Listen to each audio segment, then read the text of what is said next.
제가 군대 시절에 이야기를 가끔 하는 것은 제가 늦은 나이에 군대를 가가지고 33개월을 할 때 가서 의정부에 있는 그 이군수 지원사령부에 이제 교회에서 근무를 했잖아요. 우리 이제 홍영수 권사님 거기서 만났습니다만은 그러다가 제가 이제 전역을 한 7개월 앞두고 예하부대로 파견을 갔습니다.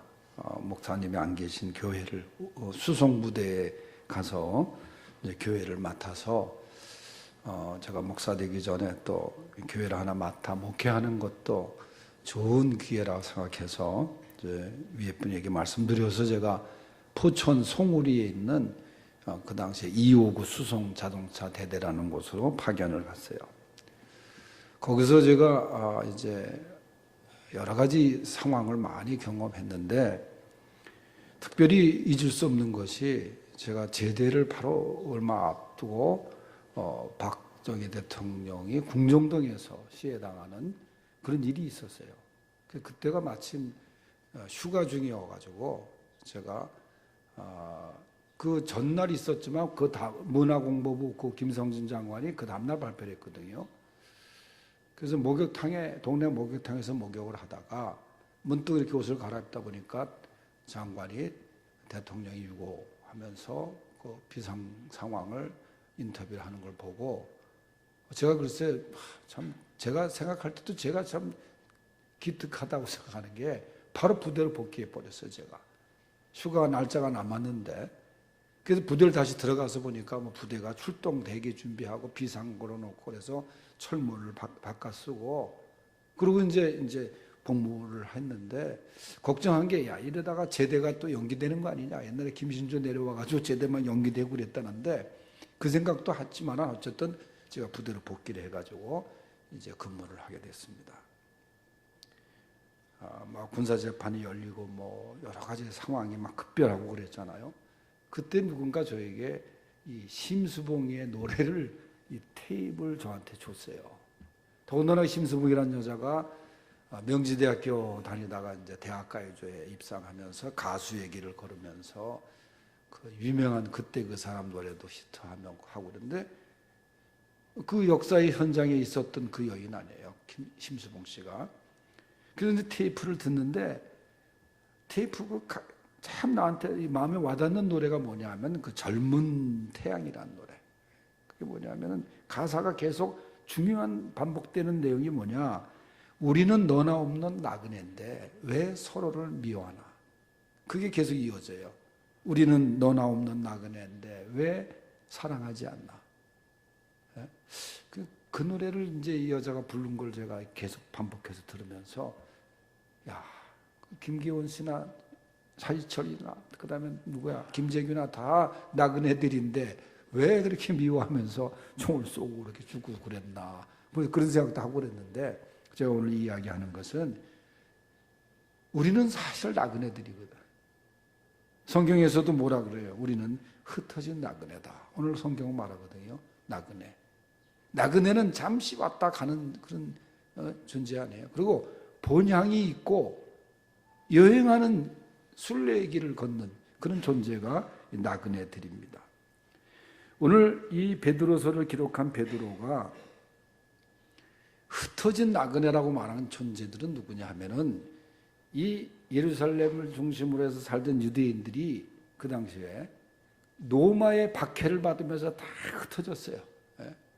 더군다나 예수 믿는 유대인들이 그 믿음을 지키기 위해서 곳곳에 흩어져가지고 그 흩어진 유대인들이 전 세계적으로 흩어지지 않았습니까? 이제 역사적으로 보면은 그런 가운데서 베드로 사도가 너희들은 흩어진 나그네들이다. 하늘의 본향을 둔 나그네들이다. 믿음 때문에 당하는 고난 그것으로 인해서 흩어지기도 했고 그렇지만 흩어진 나그네로서 어떻게 살아가야 되는가 오늘 이 짧은 2절 말씀에 말씀하고 있습니다. 그 첫째가 뭐냐면 흩어진 나그네 너희들 순종하는 나그네가 되어라. 우리 2절 말씀 다시 한번 읽겠습니다. 시작. 곧 하나님 아버지의 미리 하심을 따라 성령이 거룩하게 하심으로 순종함과 예수 그리스도의 핏부림을 얻기 위하여 택하심을 받은 자들에게 편지하노니 은혜와 평강이 너희에게 더욱 많을지어다. 아멘. 여기서 순종이란 말이 나와요. 성령이 거룩해 하심으로 순종함과 그랬습니다. 그러니까 택함을 받은 나그네들은 하나님께 순종하는 나그네들이 되어야 된다, 그런 얘기예요. 하나님 말씀에 순종하는 나그네. 그런데 이 순종은, 순종케 하는 것은 오늘 말씀에 보니까 성령이 거룩해 하심으로 그랬어요. 성령의 힘으로. 성령이 역사하고 성령의 감동으로 인해서 우리가 순종한다는 거예요. 사무엘서는 순종이 제사보다 낫다, 그렇게 얘기를 했어요. 순종, 이것은 신앙의 가장 중요한 덕목입니다. 부흥회, 요새 부흥회 잘 안 하는데 이 한국계 교인들은 부흥회 끝나면 일주일은 순종한다, 그런 말이 있어요. 그 약효가 일주일은 간다는 거예요. 이 순종이라는 게 이 믿음에, 그래서 사무엘 선지자가 한 얘기가 순종이 그만큼 귀하다는 거죠. 그런데 이 순종도 성령의 역사로, 성령의 감동으로, 성령이 거룩해 하심으로 나타나는 것이 정말 귀한 순종이라 그 말이에요. 이것은 베드로가 그냥 얘기하는 것이 아니라 아마 그의 체험적인 것에 의해서 나온 것이 아닐까 생각이 됩니다. 베드로라는 사람 신앙 고백도 얼마나 훌륭하게 했습니까? 주는 그리스도시요 살아계신 아들, 하나님의 아들입니다라고 고백을 했죠. 그러니까 그때 주님이 그것은 네가 한 게 아니라 네 안에 성령께서 역사하셔서 한 고백이니라, 그런 얘기를 해요. 그렇게 고백한 베드로도 예수님이 겟세마네 동산에서 기도하신 다음에 그 다음에 십자가에 달리기 위해서 가실 때에 베드로가 예수님을 3번이나 부인하고 또 저주까지 하지 않습니까? 그렇게 신앙 고백을, 위대한 고백을 해놓은 베드로가 말이죠,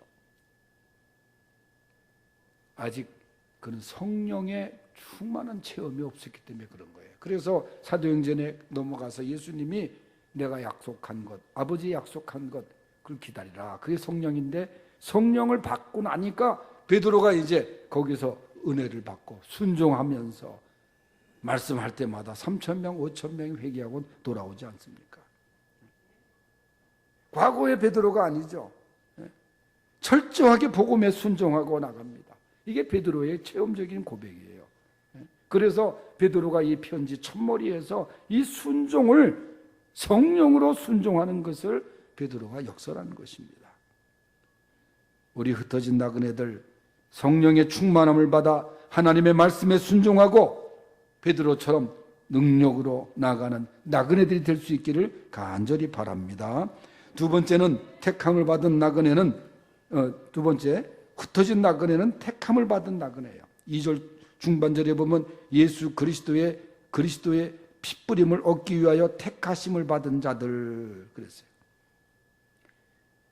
세상의 많은 무리 중에 하나님께서 우리를 선택하셨어요. 내가 하나님을 선택한 것이 아니라 하나님의 나를 선택하셨어요. 이게 얼마나 귀한 축복인지 모릅니다. 여러분, 석가에게 선택됐다 생각해 보세요. 어제 저녁에 제가 양평의 하나콘도에서 신일고등학교 기도학생회 YFC 50주년 기념 행사에 저를 좀 설교 좀 해달라. 토요일 날이지만은 제가 그걸 응했어요.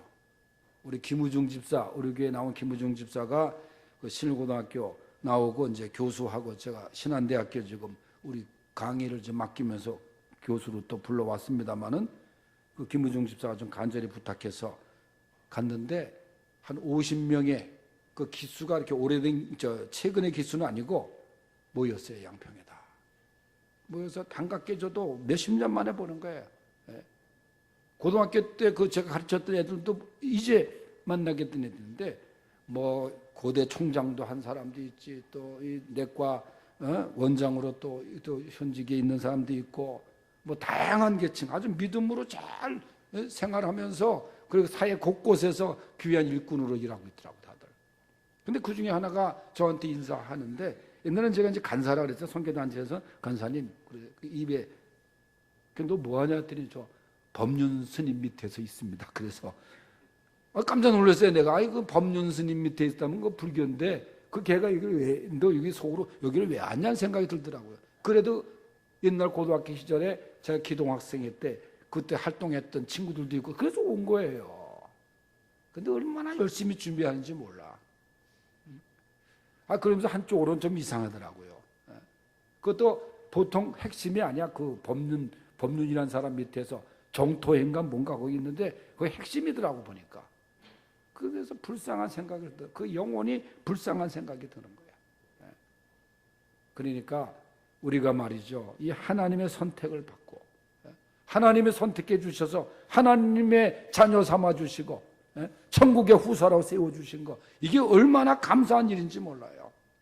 우린 다 그런 택함을 받은, 선택함을 받은 하나님의 귀한 자녀들인 것을 믿으시기 바랍니다. 이것처럼 귀한 은혜가 어디 있어요? 내가 구원 얻을 만한 공로나 능력과 자격이 어디 있습니까? 예수 그리스도의 보혈로 공로로 우리가 구원을 받은 것 아니에요? 우리가 택함을 받은 것은 구원을 위해서입니다. 예수 그리스도의 핏부림을 얻기 위해서예요. 그러므로 우리는 하나님께 택함을 받고 구원 얻었다는 이 확신을 가지며 감사하며 기뻐하며 또 증거할 수 있는 귀한 성도들이 되시기를 바랍니다. 그 다음에 세 번째, 흩어진 나그네는 은혜와 평강이 많은 나그네입니다. 2절 하반절에 보면은 은혜와 평강이 너희에게 더욱 많을지어다. 그랬어요. 더욱 많을지어다. 한마디로 말하면 충만할지어다 그 말이에요. 근데 여기에 단계가 있습니다. 먼저 말하는 것이 은혜입니다. 우리는 은혜를 충만히 받아야 됩니다. 그리고 다음에 평강이라고 그랬어요. 은혜 다음에 평강이라고 그랬어요. 우리 하나님을 믿는 사람들 은혜를 먼저 받고 또 풍성히 받아야 됩니다. 그리고 그래야 평강하다는 거죠. 베드로는 은혜와 평강 중에서 은혜를 먼저 전했어요. 은혜를 받으면 평강이 따라오는 거예요. 여러분, 은혜와 평강을 충만히 받는 나그네들이 될 수 있기를 바랍니다. 이스라엘에 흩어진 많은 나그네들이 유대교의 동독들의 핍박을 받으면서 믿음을 지킬 수 있었던 것이 뭐예요? 바로 하나님의 은혜와 하나님의 평강이었습니다. 은혜를 받고 보니까 고난 중에서도 마음만은 평안했던 거예요. 얼마나 평안한지. 그래서 그들은 은혜와 평강이 더욱 많은 신령한 부자들로 사는 거지. 은혜가 떨어지면 믿음이 식어집니다. 여러분, 신앙생활에서 은혜가 식어지면은 충성심도 떨어지는 거예요. 봉사도 떨어지는 거예요. 해라 해도 안 하는 거예요. 그러나 은혜 받으면 스스로 하는 거예요. 은혜가 감사해서 성가대 하라 해도 은혜 받으면 저절로 하는 거예요. 그러므로 하나님의 은혜가 충만한 우리 성도들이 될 수 있기를 바랍니다. 그리고 믿음에서 순종을 빼면 뭐가 되겠어요? 믿음은 순종이에요. 그래서 순종하는 귀한 나그네들이 될 수 있기를 바랍니다. 우리 모두 다 흩어진 나그네들이에요. 그런 가운데서도 우리 가운데 주시는 은혜, 하나님의 순종, 또 하나님께 순종하고 그 다음에 택함 받은 우리들, 은혜와 평강이 충만한 우리들, 그래서 이 세상을 아름답게 또 하나님과 동행하며 살아갈 수 있는 성도들로 나갈 수 있기를 바랍니다.